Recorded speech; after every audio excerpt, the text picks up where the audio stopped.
안녕하세요. 책 읽어주는 엄마의 빨강머리엔 35번째 이야기입니다. 오늘의 주제는 퀸스의 여학생. The original title is of the Queen's College. 마침내 앤은 퀸스 칼리지로 떠나게 되었네요. 빨강머리엔 루시모드 몽고메리 지음. Anne of Green Gables is written by 루시모드 몽고메리. 준비되었나요? 앤 셜리! 네. 그 뒤로 3주 동안 앤이 퀸스로 떠날 준비를 하느라 초록지붕집은 바쁜 시간을 보냈다. 바느질할 것도 많았고 의논하고 정리할 일도 많았다. 매슈 덕에 예쁜 옷도 많았다. 마릴라는 매슈가 무엇을 사오든 무슨 의견을 내든 아무런 반대도 하지 않았다. 게다가 어느 날 저녁에는 고운 연초록색 천을 한아름 들고 동쪽 다락방으로 올라왔다. 앤, 이 천들로 예쁘고 가벼운 원피스를 지어야겠다. 지금도 예쁜 옷이 많으니 꼭 필요할 것 같지는 않지만 그래도 시내에서 어디 외출하거나 파티라도 초대받으면 좀 제대로 차려입을 옷들이 있어야 하지 않나 싶어서 말이다. 제인하고 루비하고 조씨가 이브닝 드레스인가 뭔가 하는 걸 장만했다던데 너도 있으면 좋을 거고 지난주에 앨런 부인에게 부탁해서 같이 시내에 나가서 골랐는데 옷을 짓는 건 에밀리 길리스에게 맡길 거란다. 에밀리가 안목도 있고 옷태도 남다르니 말이다. 아주머니 너무 예뻐요. 정말 고맙습니다. 이렇게 잘해주시지 않아도 되는데 떠나기가 더 어려워지잖아요. 에밀리는 마음껏 실력을 발휘하여 덧주름과 잔주름을 양껏 장식한 초록색 드레스를 만들었다. 어느 저녁 앤은 그 드레스를 입고 매슈와 마릴라를 위해 부엌에서 소녀의 맹세를 낭송했다. 마릴라는 앤의 밝고 생동감 넘치는 얼굴과 우아한 몸짓을 보며 앤이 처음 초록지붕집에 왔던 저녁을 떠올렸다. 황갈색의 볼품없는 혼방 원피스를 입고 눈물이 그렁그렁한 눈으로 비참한 표정을 짓고 있던 겁에 질린 별난 어린아이의 모습이 생생하게 떠올랐다. 마릴라의 눈에 눈물이 맺혔다. 제 낭송 때문에 우시는 거군요, 아주머니. 그럼 성공이네요. 앤이 환한 얼굴을 하고 마릴라가 앉은 의자 위로 몸을 숙이며 늙은 여자의 뺨을 눈썹으로 간지렸다. 아니다. 내 낭송 때문에 우는 게 아니야. 마릴라는 시 따위로 마음이 약해지는 것을 경멸했다. 그 전에 어릴 적 모습이 생각났을 뿐이란다, 앤.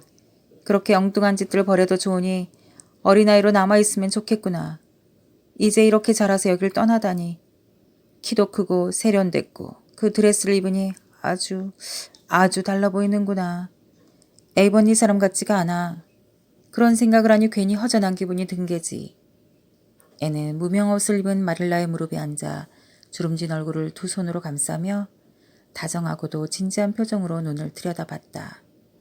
아주머니, 전 조금도 변하지 않았어요. 정말이에요. 그저 불필요한 가지를 치고 새 가지를 뻗었을 뿐이에요. 진짜 제 모습은 제 안에 저는 똑같아요. 제가 어디를 가든 겉모습이 어떻게 바뀌든 그것은 전혀 중요하지 않아요. 마음속에는 언제나 아주머니의 어린 앤이 있어요. 평생토록 마릴라 아주머니와 매슈 아저씨와 초록지붕집을 날마다 더 사랑할 앤이요. 앤은 젊고 싱그러운 뺨을 마릴라의 마른 뺨에 대고 한 손을 내밀어 매슈의 어깨를 토닥였다. 마릴라도 앤과 같이 감정을 말로 표현할 줄 아는 능력이 있었더라면 더 많은 마음을 보여주었을 것이다. 그러나 타고난 성품과 습관을 이기지 못해 마릴라는 그저 두 팔로 아이를 다정하게 가슴에 끌어안으며 보내지 않아도 된다면 얼마나 좋을까 생각할 뿐이었다. 매슈는 눈가가 촉촉해지는 느낌이 들자 자리에서 일어나 밖으로 나갔다. 푸른 여름밤을 수놓은 별빛 아래서 그는 격앙된 걸음으로 마당을 가로질러 포플러 나무 옆으로 난 울타리 문까지 걸어갔다. 매슈는 자랑스러운 듯 중얼거렸다. 그래, 앤이 버릇없는 아이로 자란 것 같진 않아. 가끔씩 내가 간섭한 것도 그리 나쁘지 않았던 게야. 저 아이는 똑똑하고 예쁜 데다 다정하기도 하고. 그게 무엇보다 좋은 점이지. 저 애는 우리에게 축복이었어.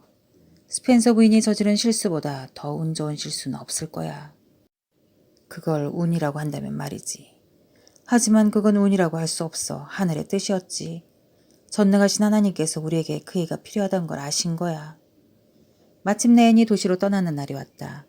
화창한 9월의 아침, 앤은 메쉬와 마차를 타고 출발하기 전 다이애나와 눈물로 얼룩진 작별을 나누고 마릴라와도 적어도 마릴라 편에서는 무미건조하고 군더더기 없는 인사를 나누었다. 하지만 막상 앤이 간 뒤 다이애나는 눈물을 닦고 카모디의 사촌들과 화이트샌즈 해변으로 나들이를 가서 그럭저럭 슬픔을 달랬다. 반면 마릴라는 하지 않아도 될 일들에 무섭게 달려들어 하루 종일 몸을 혹사하며 더없이 쓰라린 가슴앓이를 했다. 가슴이 타들어가고 쥐어 뜯기는 것 같은 고통이 꾹 참고 있던 눈물로도 달래지지 않았다.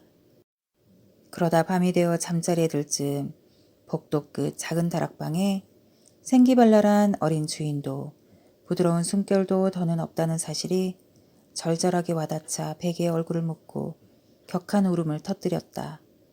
마음이 조금 가라앉자 죄 많은 같은 인간에게 이토록 집착하다니 얼마나 죄인가 하는 생각에 오싹해졌다. 앤과 에이버니의 다른 학생들은 학교에 가려면 서둘러야 할 빠듯한 시간에 시내에 도착했다. 첫날은 새로운 친구들과 만나고 교수들과 얼굴을 익히고 반을 나누는 등 흥분이 소용돌이처럼 즐겁게 지나갔다. 앤은 스테이시 선생님의 충고대로 2학년 과정에 들어갈 계획이었고 길버트 블라이어드도 같은 생각이었다. 그러면 2년이 아니라 1년 만에 1급 교사 자격증을 딸 수 있었는데 그만큼 훨씬 더 열심히 노력해야 했다. 제인과 루비, 조시, 찰리, 무디 스퍼저는 그런 포부에 연연하지 않고 2급 교사 과정에 들어가는데 만족했다. 50명이 같이 공부하는 교실에서 애는 아는 얼굴이 하나도 없다는 사실에 쑤실 듯이 아픈 외로움을 느꼈다. 아는 사람이라고는 교실 반대편에 앉은 키가 큰 갈색머리 남학생 뿐이었지만 지금과 같은 사이로는 별 도움이 되지 않는다는 것을 알기에 애는 더 비관적인 기분이 들었다. 그래도 같은 반이 된 것은 분명 다행이었다. 오랜 경쟁을 이곳에서도 이어갈 수 있었고 만약 길버트와 경쟁 관계가 없어졌다면 무엇을 어떻게 해야 할지 막막했을 것이다. 경쟁이 없었으면 더 힘들었을 거야. 길버트는 결심이 대단해 보여. 금메달을 따려고 마음을 단단히 먹은 모양이야. 턱이 참 잘생겼네. 전에는 몰랐는데. 제인과 루비도 1급 과정을 들으면 얼마나 좋을까? 그래도 아이들과 친해지면 남의 집 다락방에 갇힌 고양이 같은 기분은 들지 않겠지? 여기서는 어떤 아이들과 친구가 될지 궁금해. 추측해보는 것도 재미있겠는걸? 물론 다이아나와 약속했듯 퀸스에 아무리 좋은 아이가 있어도 다이아나만큼 친해지는 일은 없을 거야. 하지만 두 번째로 좋은 친구는 많이 사귈 수 있잖아. 갈색 눈에 새빨간 웃옷을 입은 저 아이가 마음에 들어. 싱싱한 붉은 장미 같아. 금발의 하얀 얼굴로 창밖을 내다보는 저 아이도 괜찮네. 머리도 아름답고 꿈에 대해 뭘 좀 알 것 같아. 둘 다 어떤 아이들인지 궁금해. 저 애들과 허리에 팔을 두른 채 걷고 별명을 부를 만큼 친해지고 싶어. 하지만 아직은 저 아이들에 대해 아무것도 모르고 저 애들도 나를 모르잖아. 어쩌면 나에 대해 딱히 알고 싶어 하지 않을지도 몰라. 아, 외로워. 그날 저녁 땅거미가 진 뒤 방에 혼자 남은 애는 더욱 외로웠다. 다른 아이들은 모두 시내에 친척이 있어서 앤처럼 하숙을 하지 않았다. 조세핀 베리 할머니가 앤에게 오라고 했지만 너도 밤나무 집은 학교에서 너무 멀었다. 그래서 베리 할머니가 직접 하숙집을 알아봐 주었고 앤이 지내기에 딱 좋은 곳을 찾았다며 매슈와 마릴라를 안심시켰다. 여주인이 지금은 형편이 어려워졌지만 상류층 출신이에요. 남편은 영국군 장교였죠. 부인은 하숙생을 받을 때 아주 신중하게 고른답니다. 앤이 그 집에 있으면 무례한 같은 사람을 만날 일은 없을 거예요. 식사도 괜찮고 학교에서도 가까운 조용한 동네랍니다. 지내보니 정말 그랬다. 하지만 앤이 처음으로 느끼는 향수병을 달래주지는 못했다. 앤은 우중충한 벽지에 그림 한 점 걸리지 않는 벽을 작은 철제 침대 틀과 텅 비인 책장뿐인 작고 좁은 방을 우울하게 둘러봤다. 초록지붕집의 하얀 방을 생각하니 목구멍에서 뭔가 울컥 치밀었다. 밖에는 한가로운 초록빛 세상이 펼쳐지고 정원에서 스위트피가 자라는 곳, 달빛이 과수원을 비추고 빛달 아래 개울이 흐르며 그 너머에서 가뭄비 나무들이 밤바람에 몸을 뒤척이고 별이 총총 박힌 드넓은 하늘 아래 다이아나의 창에서 새어나온 불빛이 나무들 틈으로 어린거리는 즐거운 곳.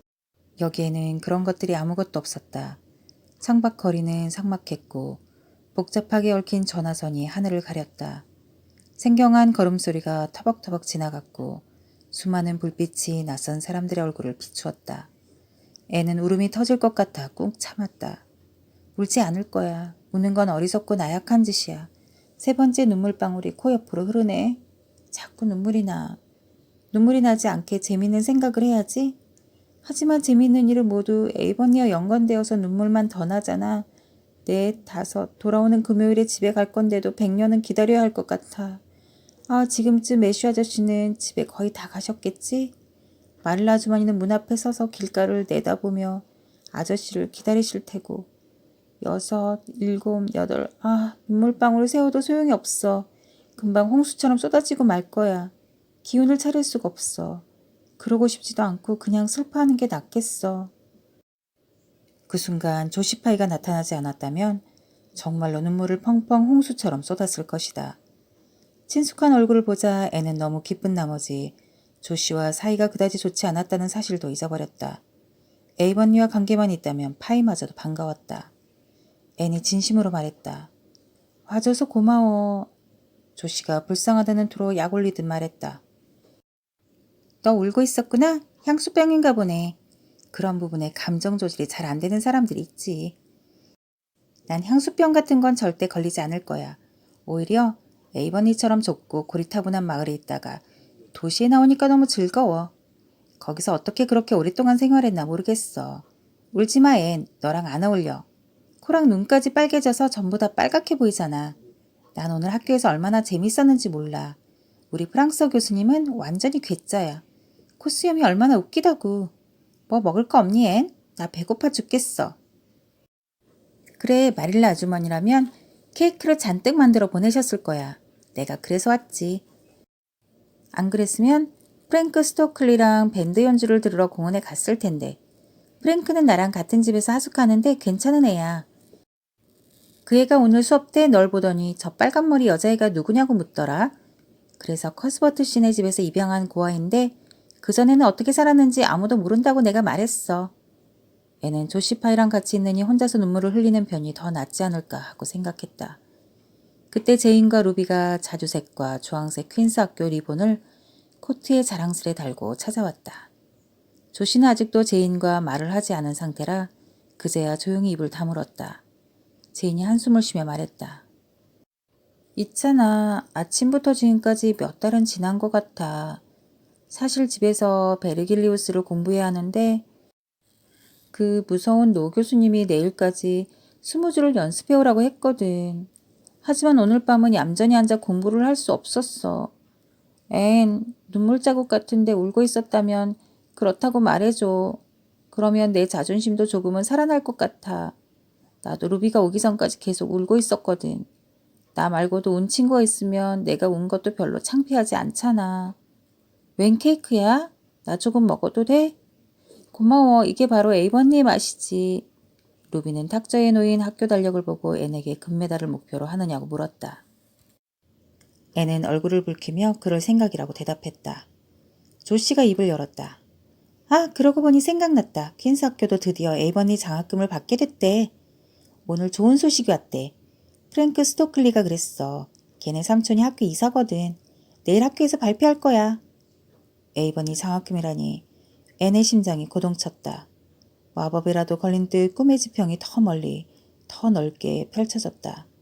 조씨가 장학금 얘기를 꺼내기 전까지 앤이 품은 최고의 열망은 1년 뒤에 주 정부에서 주는 1급 교사 자격증을 따고 가능하면 금메달도 목에 거는 거였다. 하지만 지금 이 순간 앤의 눈앞에 에이버리 장학금을 받고 레드먼드 대학에서 문학과정을 수료한 뒤 졸업가운을 입고 사각무를 쓴 자신의 모습이 차례대로 지나가면서 조씨 목소리도 멀리 사라졌다. 에이버리 장학금은 영어 성적으로 뽑기 때문에 애는 고향 땅을 밟고 선듯 든든하니 자신이 있었다. 에이버리 장학금은 뉴브런즈윅에 살던 부유한 실업가가 세상을 뜨면서 재산 일부를 기부한 것으로 캐나다의 연해주 지역 고등학교와 전문학교에서 각각의 기준에 따라 거액의 장학금을 나눠주었다. 퀸스는 장학금 배정 여부가 확실치 않았는데 이제 확정이 되어서 학기 말에 졸업생 중에서 영어와 영문학 성적이 제일 높은 학생이 장학금을 받게 된 것이다. 장학생은 레드몬드 대학에 다닐 4년간 매년 $250를 받을 수 있었다. 그날 밤 앤이 상기된 얼굴로 잠자리에 든 것도 당연했다. 앤은 결심했다. 열심히 공부해서 받을 수 있는 거라면 장학금을 받고 말 거야. 내가 문학학사 학위를 받으면 매슈 아저씨가 자랑스러워 하시겠지? 아, 야망을 갖는 건 정말 즐거운 일이야. 난 야망이 많아서 참 다행이야. 야망이란 결코 끝이 없는 것 같아. 그게 제일 좋은 점이지. 하나를 이루면 또 다른 꿈이 더 높은 데서 반짝반짝 빛나고 있으니까. 덕분에 인생이 이처럼 재밌잖아. 잘 들었나요? 인생을 재밌게 생각하는 앤이 정말 멋지네요. 다음에 또 만나요. 감사합니다.